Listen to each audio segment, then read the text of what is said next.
Led by a white man named Stephen Curry, called all the top civil rights leaders together at the Carlisle Hotel and told them that by you all fighting each other, you're destroying the civil rights movement. And since you're fighting over money from white liberals, they're going to set up what's known as the Council for United Civil Rights Leadership. Let's form this council, and all the civil rights organizations will belong to it. And we'll use it for fundraising purposes. Let me show you how tricky the white man is. And as soon as they got it formed, they elected Whitney Young as the chairman.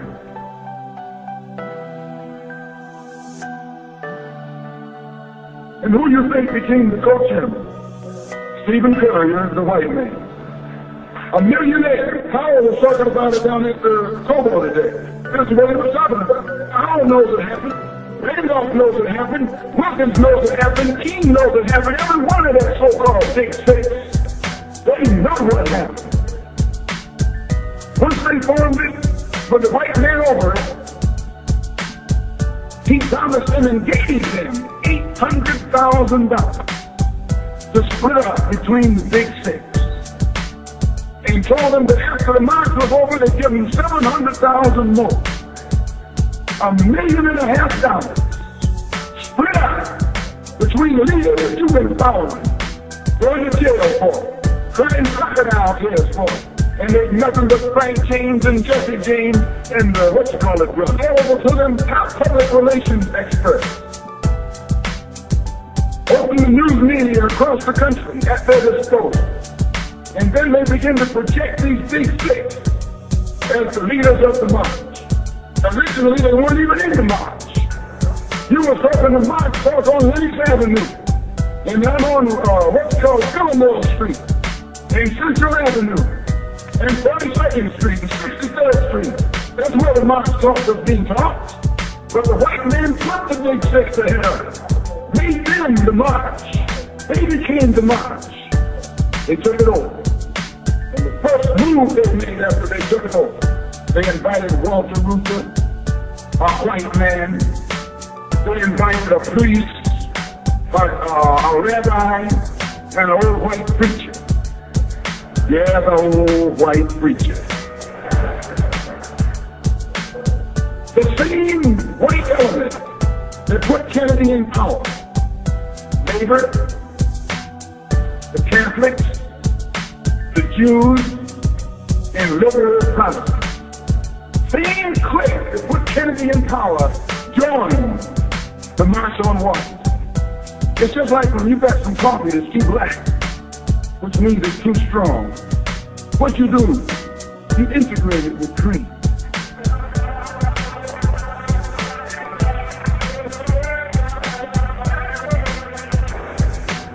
You make it weak. If you pour too much cream in, you won't even know you ever had coffee. It used to be hot, it becomes cool. It used to be strong, it becomes weak. It used to wake you up, now it'll put you to sleep.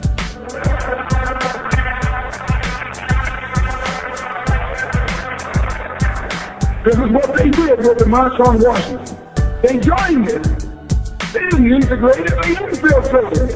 They joined it, became a part of it, took it over. And as they took it over, it lost its militancy. They ceased to be angry. They ceased to be hot. They ceased to be uncompromising. Why, it even ceased to be a march. It became a picnic, a circus. Nothing but a circus with clowns and all.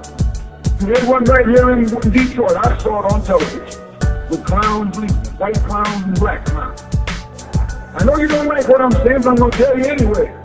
But I can prove what I'm saying.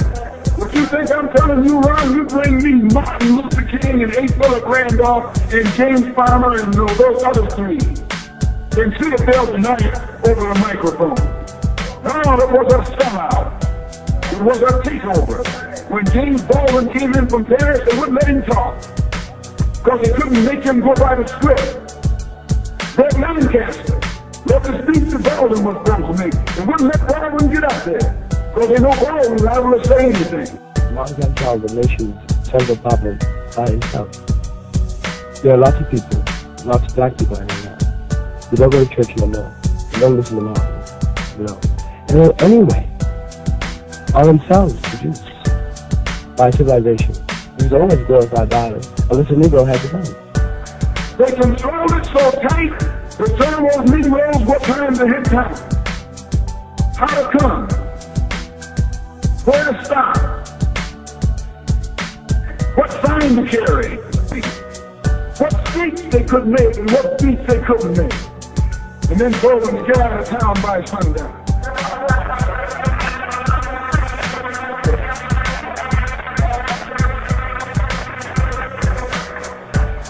And every one of those towns were out of town by sundown.